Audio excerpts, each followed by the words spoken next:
Haggai chapter 1 calls the Israelites to prioritize rebuilding God's temple, which they had neglected while focusing on their homes. Haggai rebukes the people, pointing out that their hardships stem from disregarding God's work. In Haggai chapter 1-2, the Lord warns them against delaying his plans. Inspired by Haggai's message, leaders like Zerubbabel and Joshua lead the people to resume temple construction. This action demonstrates how God blesses his people's obedience and glorifies himself through their faithfulness.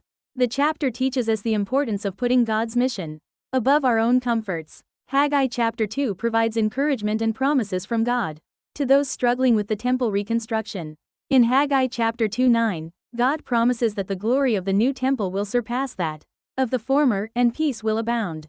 Though the current temple seemed insignificant compared to Solomon's, God assures his people that he plans to reveal even greater glory through it.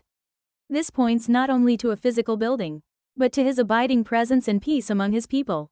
God also reaffirms the Davidic covenant through Zerubbabel, hinting at the coming Messiah. This teaches us to trust God's faithfulness and fulfill our calling diligently.